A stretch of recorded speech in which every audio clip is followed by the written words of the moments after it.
আপনার হাতের কাছেই আছে থানকুনি পাতা। কত গুণ জানলে চমকে উঠবেন। মাঠে ঘাটে সহজেই পাওয়া যায় এমন একটি পরিচিত শাক থানকুনি পাতা। দীর্ঘদিন ধরেই আয়ুর্বেদ বা লোকজ চিকিৎসায় এই পাতার ব্যবহার রয়েছে। বিশেষজ্ঞদের মতে শরীরের একাধিক অঙ্গের উপকারে আসে এই শাক, পাশাপাশি দেহের সামগ্রিক সুস্থতাও বজায় রাখে। থানকুনি পাতায় রয়েছে প্রদাহনাশক, অ্যান্টিঅক্সিডেন্ট ও নানা পুষ্টিগুণ, যা রক্ত চলাচল থেকে শুরু করে ত্বকের যত্ন সব ক্ষেত্রেই কার্যকর। অনেকের থ্রম্বোসিস বা রক্ত জমাট বাঁধার সমস্যা দূর করতে এই পাতার ভূমিকা গুরুত্বপূর্ণ। নিয়মিত সেবনে রক্ত প্রবাহ স্বাভাবিক থাকে। এছাড়াও অনিদ্রা ও মানসিক চাপ কমাতেও উপকারী থানকুনি।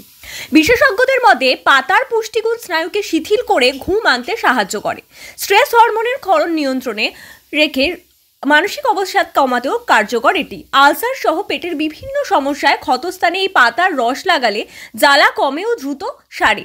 সৌন্দর্য চর্চাতেও থানকুনি জনপ্রিয়। পাতায় থাকা ম্যাডেকাসাইড ত্বকের তারুণ্য ধরে রাখে এবং বয়সের ছাপ পড়তে দেয় না। এমনকি চুল পড়া কমানো বা চুলের গোড়া মজবুত করতেও এই পাতার ভূমিকা অনস্বীকার্য। তবে সব উপকারিতার পাশাপাশি কিছু সতর্কতাও রয়েছে। লিভারের সমস্যা থাকলে থানকুনি পাতা না খাওয়ার পরামর্শ দেন বিশেষজ্ঞরা। অতিরিক্ত খেলে মাথা ঘোরা, পেট ব্যথা বা অ্যালার্জিও হতে পারে। সঠিক পরিমাণে খেলে থানকুনি পাতা হতে পারে আপনার প্রতিদিনের সহজলভ্য একটি প্রাকৃতিক ওষুধ।